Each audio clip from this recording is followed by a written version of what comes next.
Coming to you from Brand Viva Media headquarters in Denver, Colorado. It's Adam Contos with Start With a Win. Producer Mark, how you doing, buddy?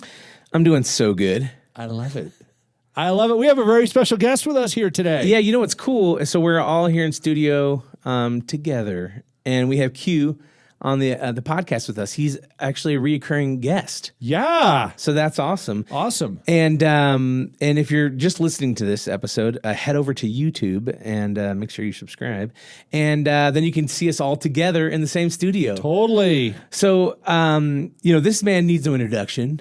So I would say, Adam, if you have an updated introduction, let's get this guy stats because he's a friggin' rock star. He is a rock star. So Quintavius Burdette, who is one of the top producing Remax agents on the planet. I mean, this guy does a ton of business. I think, 775 transactions in less than 4 years? We're somewhere around that number right now. Dang, man, yes, you are rocking it.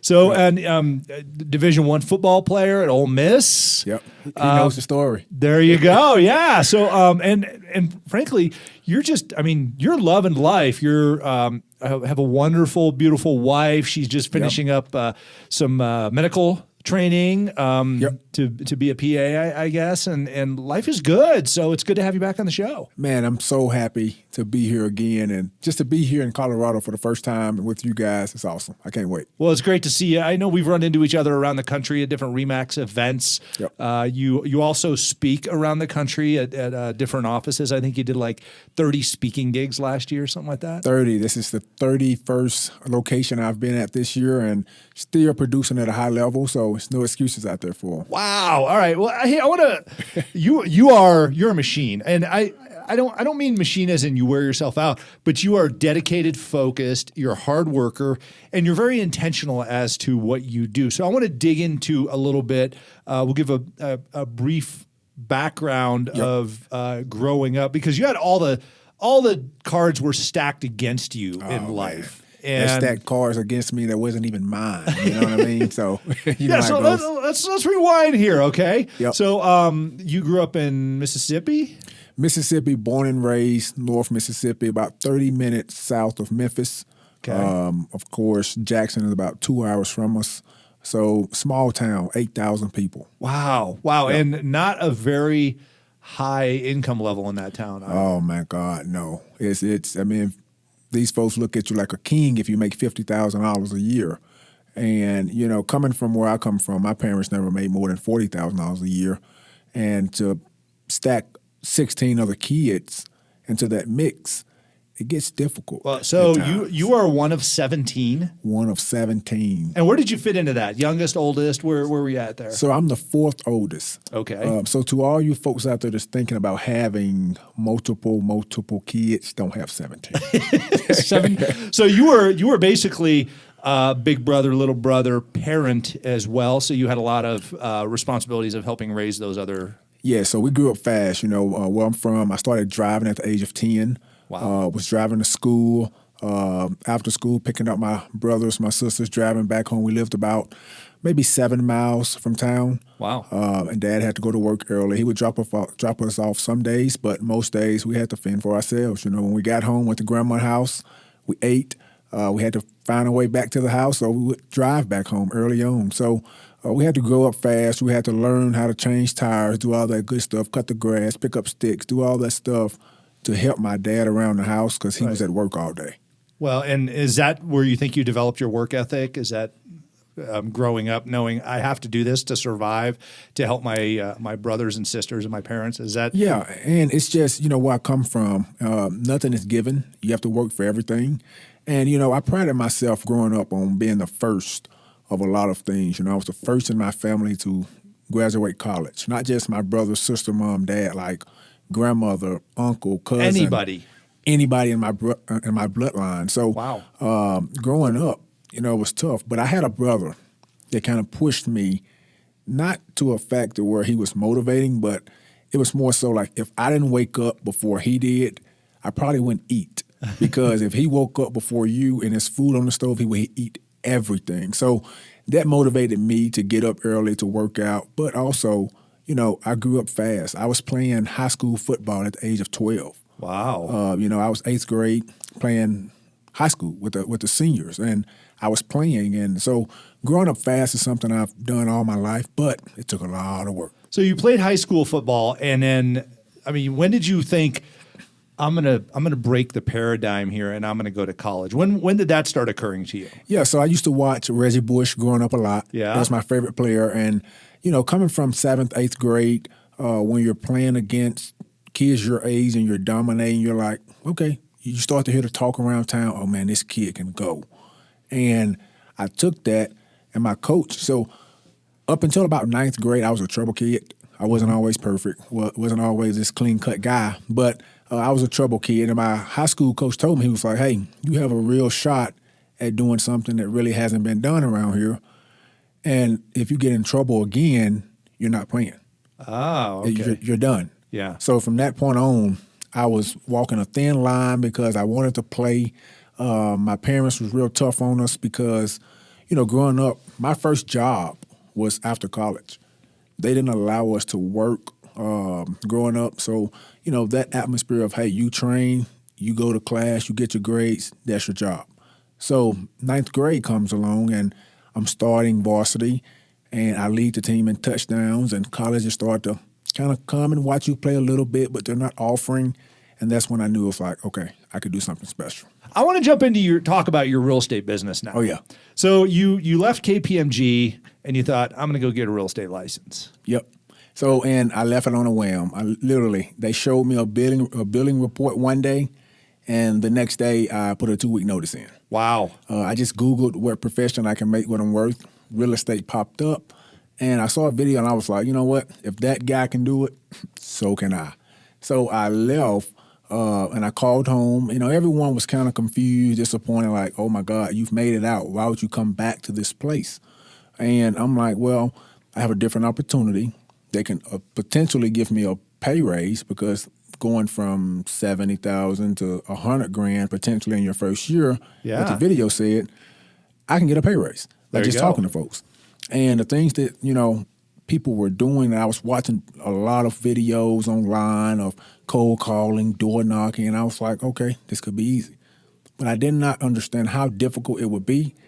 But the folks around me did not understand like how determined I was to make it work. So, man, it's a story behind, when I first got started, all the naysayers, you know how it goes. That's it, yeah. You know how it goes. It's They're first in line usually. Correct. They want to ask you questions like, hey, what do you want to do this year? What are your goals? And then you tell them your goals, and they tell you what's possible. Oh, no, that's not possible. Right. Oh, I don't want you to think like that. Come on, man, you have to be realistic. I heard a lot of that my very first year. But if you rewind, I don't think there's many that have sold 106 houses their first year. Right. And so I look back on it and I tell my story all the time. It's what you think you can do. It doesn't matter. You be loud about what you're going to do because it's going to hold you accountable. Right. The more folks you tell something that you're going to do it, it's probably going to come true eventually because you're going to work at it. And don't sell yourself short either. A lot of people are like, No. I want to sell 10 houses my first year. And you looked at it and you go, I want to hit, what did you say, 100 or something? I said I wanted to. Well, I didn't even understand what it would be, but I said, hey, I'm going to make $500,000 my first year. I'm going to hit Chairman's Club, which is the Remax award level for that. And everyone looked at me like I was a fool. And you said, game on, let's go. Game on, man. My first 30 days, I talked to over 6,000 people. Wow. Just cold calling, door knocking, going to Kroger, bagging groceries, helping folks, being very personal and not even really asking for the business. But I was so active within the community, they felt like they had to give me a shot. And when they gave me a shot, I took it and I made it and I made it again and again and again. Right on. And, like in sports, if you start to get good at something, the coaches start calling plays for you. Yep. And that's kind of how it turned over for me. People started referring me and saying, hey, call this guy. They started calling my number. And here we are today. All because of hard work and getting out there, putting in the reps. Yep. I mean, nobody can do your push-ups for you, right? Correct. So, all right, let's switch to today. Let's switch to you're doing a lot of public speaking. Yep. You probably hear some common questions and challenges faced by real estate agents. And we've gone into another cycle in the market. Everybody's like, oh, the market's going down. No, it's a cycle, folks. It's like when you hit the field in sports and it's raining or snowing on the field. It's not a beautiful sunny day, but you still got to go play. You have to play. You still got to go score those points, run your plays, do what you trained to do. So what are a few of the challenges you're hearing today, and what do you have to say to people to help them get better during this time instead of just make it during this time? Yep. So, Adam, the places I'm going, they're asking me, questions like, how are you keeping up with the changing market? How are you getting buyers under contract? How are you convincing sellers that the market is changing? And to be honest, I don't have that problem in my market, honestly, because I don't watch TV. Right. And I don't buy into what other folks think about anything. So your perception on, hey, the market is doing this. Okay, if you think the market is bad right now, the market is probably bad. For me, my job is to understand that yesterday, Susie, who I don't know, probably sold a house. Right. And it's my job now to go out and find that next Susie. People are still going to buy and sell property with the rate 6%. It's not very high.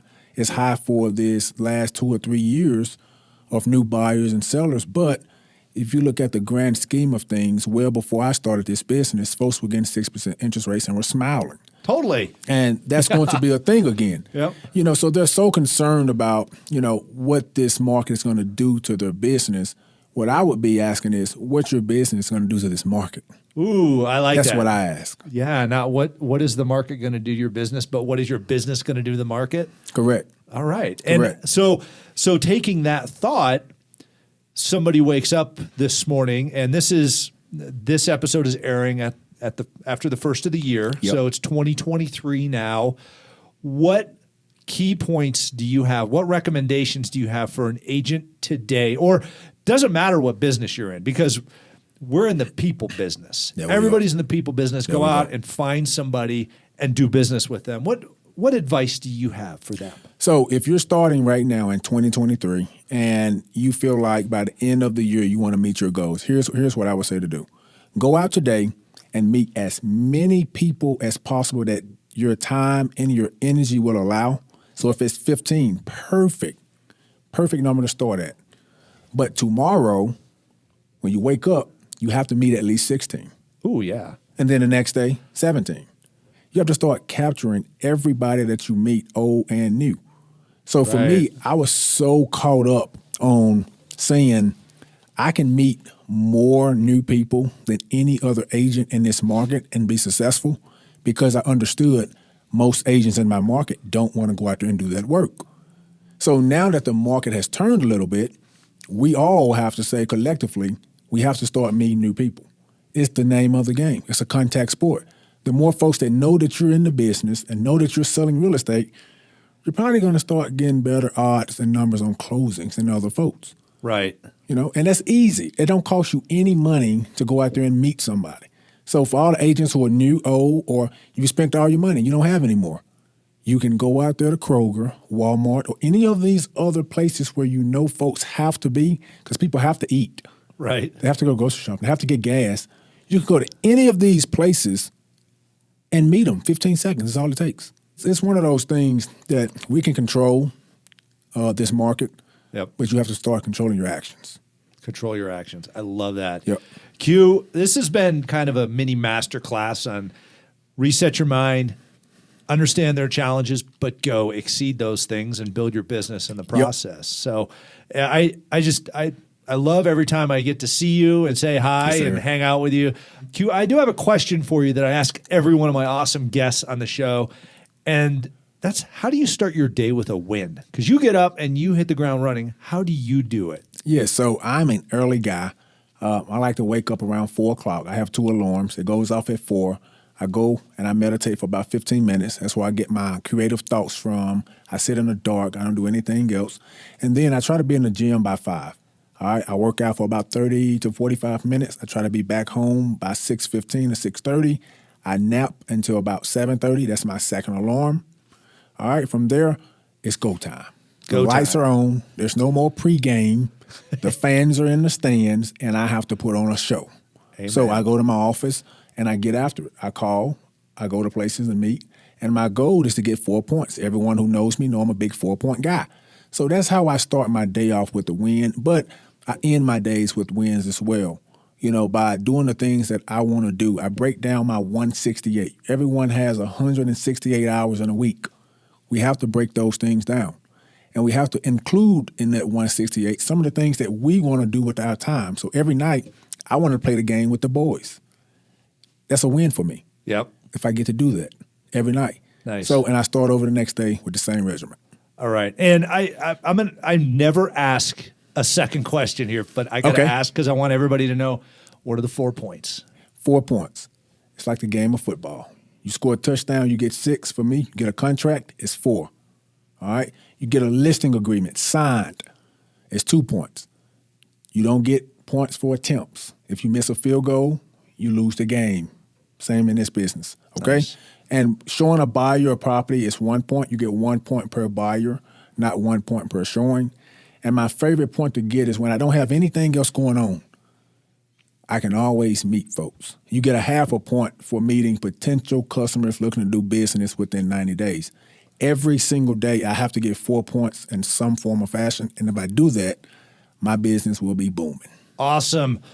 Quintavius Burdette, Q, you're Yes, a sir. great man, a great friend. It's great to see you.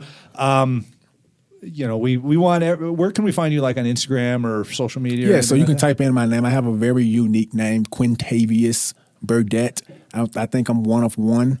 So you type in Quintavius Burdette, Quintavius Burdette, Burdette, on Instagram or Facebook. You will find me. You can connect with me there. Right on. Send them a message. Great to have you on Start With a Win. Thank you. Thanks for all you do. Thanks for being an amazing part of the Remax Network, Yes, sir. and for being a role model to so many people.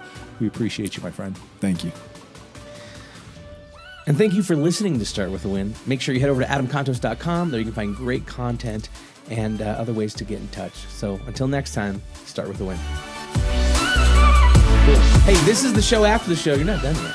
Okay. Perfect. We try to give a little Easter egg or a little extra content to the people who watch this on YouTube. And so a question, this point system that you talked about, you have to score 4 points a day. Where did that come from? Did you read that in a book or something like that? Or Nope. So I try to relate everything that I do to something that I understand. Again, I don't come from business, so I didn't understand business. I didn't understand what success really looked like in business, but I understood the game of football. So I had to start giving activities in business that I understood at that time points. And every day I have to score those points to feel like I'm successful and I'm doing my part. So yeah, that's amazing. I mean, I feel like you're a very unique individual to create like this kind of internal motivation in order for you to have success each day. And so I'm excited just to keep following you and see where you land up over the next few years. I know it's going to be great big things. So Yep. awesome. Well, hey, thanks so much for hanging out with us and coming into the studio y'all. and staying extra in Denver to come on the show. So, Yes, sir. Yeah, and hey, thanks for sticking around, and watching this on YouTube. Make sure you subscribe to the channel and hit that thumbs up icon so you get notified. Or so that the algorithm tells people, hey, you like this content, but hit the bell icon so you get notified when a great episode like this comes on air. So until next time, we'll see you when we see you.